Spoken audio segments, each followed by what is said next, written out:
arkadaşlar, kanalımıza hoş geldiniz. Bugün sizlere uzun süredir yaptığım, faydasını çok fazla gördüm 4 tane tarif vereceğim. Bunlar kış tarifleri.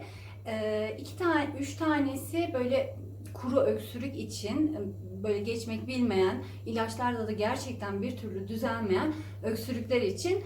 Bir tanesi doğal bir antibiyotik tarifi. Bunun kullanmak için hasta olmayı beklemeden her gün böyle birer çay kaşığı, birer tatlı kaşığı hem çocuklarınıza hem kendinize içebileceğiniz bir tarif. Şimdi geçelim tarifimize.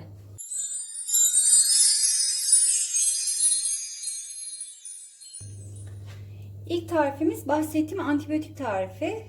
Bunun için böyle biraz bal, miktarı kavanozunuzla alakalı. Ne kadar koyacağınız kavanozunuzun büyüklüğüyle alakalı. O yüzden miktar veremiyorum. 4-5 tane, belki biraz daha fazla çubuk tarçın. Bir tane taze zencefil. Bu taze olması önemli arkadaşlar. Toz zencefil aynı işlevi görmüyor. Ve 2 tane de limon. Şimdi tarifimize başlayabiliriz. Bir tane de bu şekilde hangisini yapmak isterseniz bir tane kavanoz gerekli. Önce tarifimize başlamadan önce bunların şöyle kötü yerlerini biraz alalım ve doğramaya başlayalım.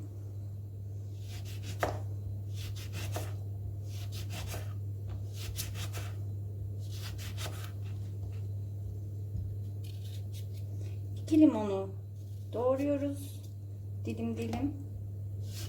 Bunları kavanozumuzun içine yerleştireceğiz ve daha sonra hepsini karıştıracağız. 2 gün boyunca bekletip tüketime hazır hale getireceğiz. Bundan 2 günün sonunda zaten bu bayağı bir sulanmış olacak ve su şeklinde, böyle şurup gibi, onu o şekilde tüketeceğiz. Zencefilimizi doğrayalım. Önce kabuklarını soyacağız. Kabuklarını kaşık yardımıyla soyun arkadaşlar.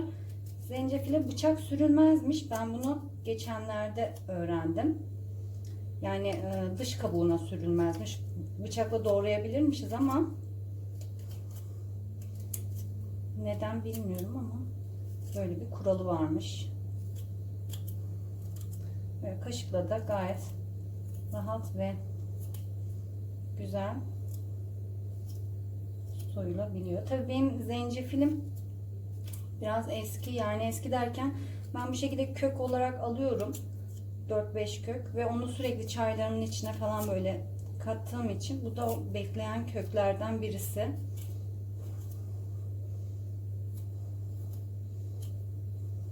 Bu şekilde bunu da soyduk.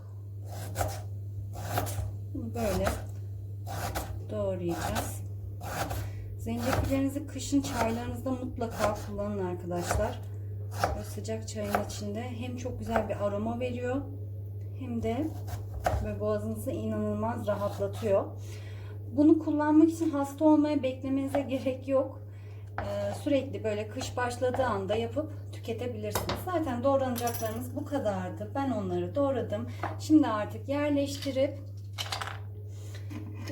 hazırlamaya başlıyorum. Ben sırayla böyle rastgele koyuyorum. Bunların aralarına, her bir yerine bal gelecek şekilde olması lazım.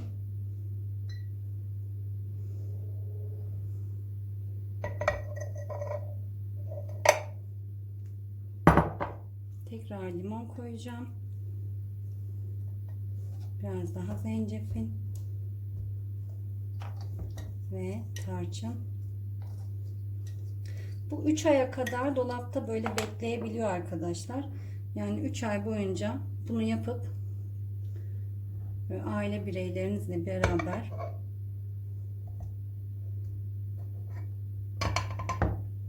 biraz batırıp tüketebilirsiniz. Limonu bol olsun, çünkü bol limonlu, bayağı ekşi olunca ve hafif tatlı ile ekşi karışınca ben çok seviyorum. O yüzden limonu çok koydum ama siz bir tane limondan da bunu yapabilirsiniz.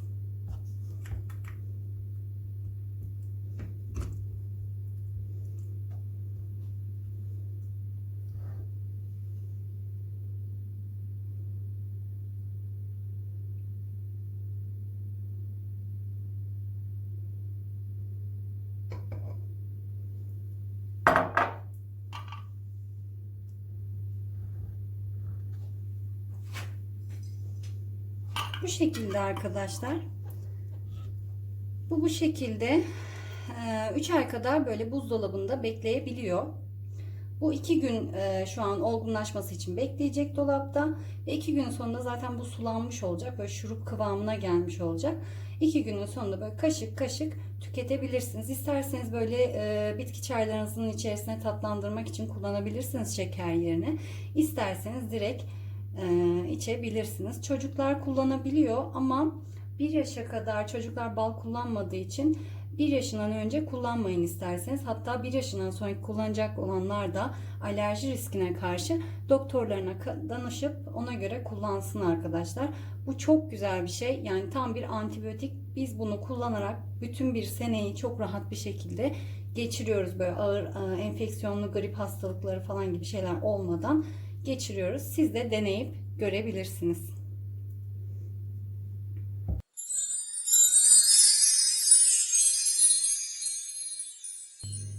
İkinci tarifimize geçecek olursak, ikinci tarifimizde yine balla yapılıyor.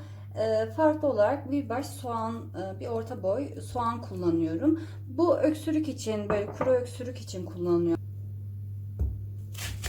Küp küp böyle yemeklik olacak şekilde doğruyoruz.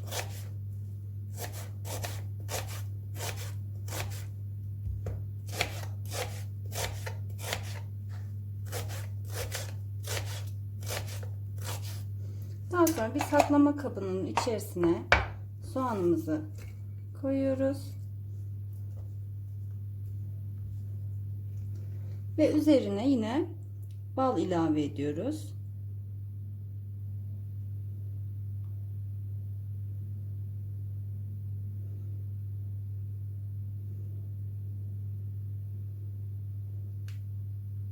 Benim kabım biraz küçük geldi sanırım.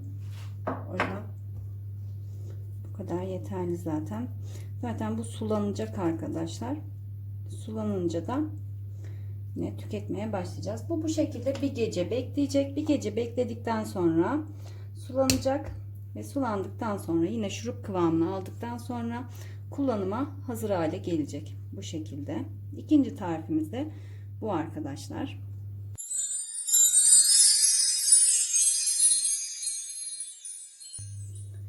Üçüncü tarifimize geçecek olursak, üçüncü tarifimiz benim favori tarifim arkadaşlar. Yani bununla geçmeyen öksürük görmedim. Sürekli sık sık yaptığım bir şey. Bunun için malzemelerimiz tereyağı ve pekmez arkadaşlar. Bu şekilde. Tereyağı da bu şekilde.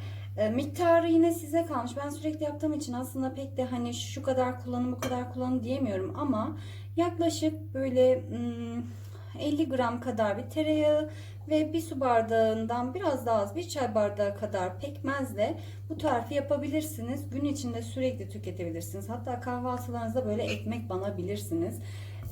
Hem çok güzel hem de çok lezzetli oluyor. Kızım da ben de severek kullanıyoruz. Hiçbir şekilde geçmemesi imkansız diyebilirim bunun öksürüğünüzün. Hatta sanırım bunu 1 yaşından küçük çocuklarda da belki kullanılabilir. Yine de siz doktorunuza danışın tabi. Bu şekilde tereyağını eritiyoruz arkadaşlar.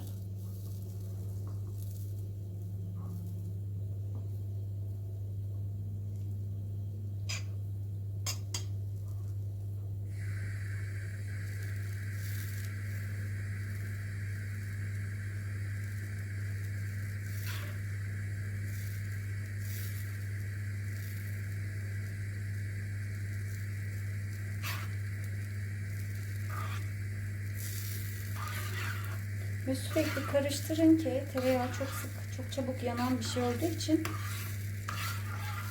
yakmayın. Çünkü yakmamamız gerekiyor. Kaynatmayacağız. Sadece belirli bir ısıya gelecek. Yani yaklaşık şu aşamada böyle üzeri köpüklenmeye başladığı anda böyle pekmezimizi içerisine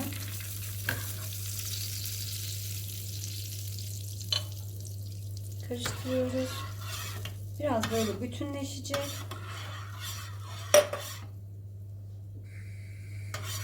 Böyle saatlerce kaynatılmayacak, hemen hazırlanacak çok pratik bir tarif ve kesinlikle çok güzel de işe yarıyor.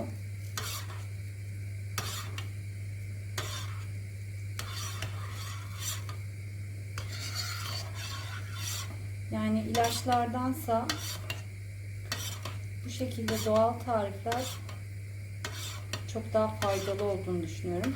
Ama burada önemli olan nokta arkadaşlar, pekmezin, balın, tereyağın doğal olması. Yani market pekmezi veya market balı aynı etkiyi gösterir mi bilmiyorum. Ben bir kesine almak zorunda kaldığım için marketten bir pekmez almıştım. Yani ona pekmez diyebilmem için hafızamı kaybetmem gerekiyordu sanırım. O kadar pekmeze benzemiyordu. Yani pekmez öyle bir şey olsaydı ben kesinlikle pekmez yemezdim. Onu söyleyeyim size. Ama doğal olunca hem etkisi daha farklı olacaktır hem de daha böyle güzel ve lezzetli tüketebilirsiniz. Böyle bakın şu an böyle köpürmeye başladı ve iyice karıştı zaten birbirine. Kaynatmıyoruz arkadaşlar. Köpürmeye başladığı anda, yani şu aşama bunun olduğunu gösteriyor. Dediğim gibi bu favori bir tarifim. Yani bununla geçmeyen öksürük yok diyebilirim. Sık sık da kullanırım, sık sık da yaparım. Hem kızıma hem kendime hem eşime.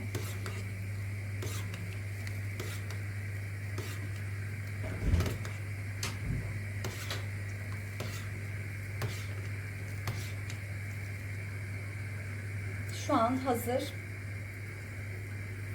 Artık kapatacağım altını.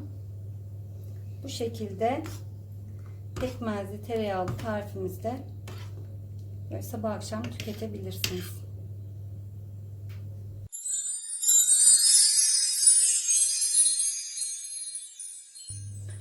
Dördüncü ve son tarifimiz ceviz ve su arkadaşlar.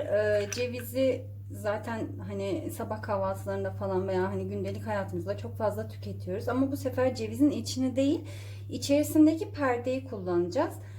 Nasıl yapacağımızı şu şekilde göstereyim. Cevizi alıyoruz, kırıyoruz ve perdelerini alıyoruz. Bir tane cezvenin içerisine perdelerini ekliyoruz.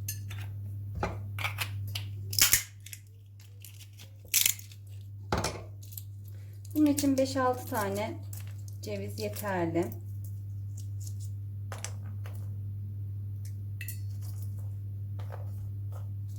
Şunları da ayıralım. Sonra tüketeceğiz cevizlerini de. Zaten cevizi kırınca perdesi içinden çıkıyor arkadaşlar. Kırılmış ceviz kullanmayın arkadaşlar. Yani hazır böyle kırılmış satıyor ya, onların hiçbir vitamin değeri yok. Bu şekilde alıp kendiniz tüketeceğiniz kadar kırarsanız, yanlış yere attık, daha faydalı olur sizin için.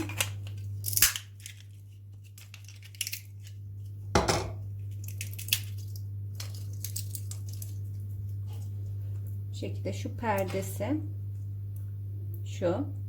bunu kullanacağız.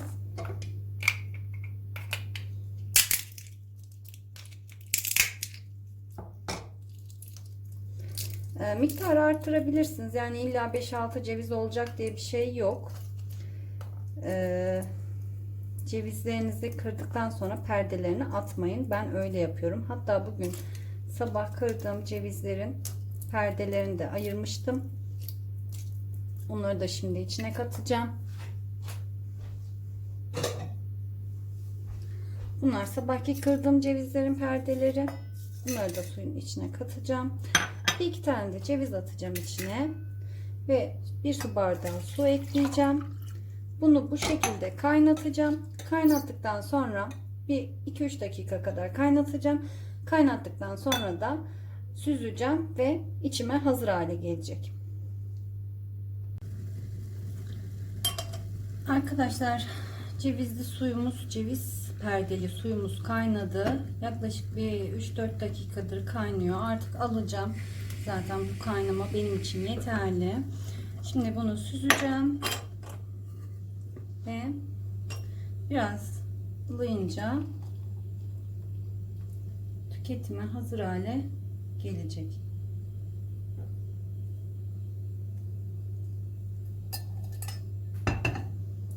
şekilde ceviz perdeli suyumuz da öksürük için hazır. 4 karışım ve 4 tarifimiz de hazır arkadaşlar. Bir tanesi antibiyotikti bu şekilde. Diğer üçü de öksürük için kullanabileceğiniz alternatif tarifler. Bunların hepsini ben denedim ve hepsinde gerçekten çok faydalı buldum. Ama dediğim gibi antibiyotik ve pekmezli tereyağı benim favorim. Hani diğerlerini de çok beğendim ama şu biraz hafif soğan tadı ve kokusu var. Bu da çok güzel, içilebilir. Ama her zaman ceviz bulamayabiliyoruz ama pekmez bizim evde her zaman oluyor. Siz de evinizdeki malzemelerle doğal antibiyotik ve doğal öksürük için ilacınızı kendiniz yapabilirsiniz. Kendinize iyi bakın. Kanalımıza abone olmayı ve videolarımızı beğenmeyi, yorum atmayı unutmayın. Hoşça kalın arkadaşlar.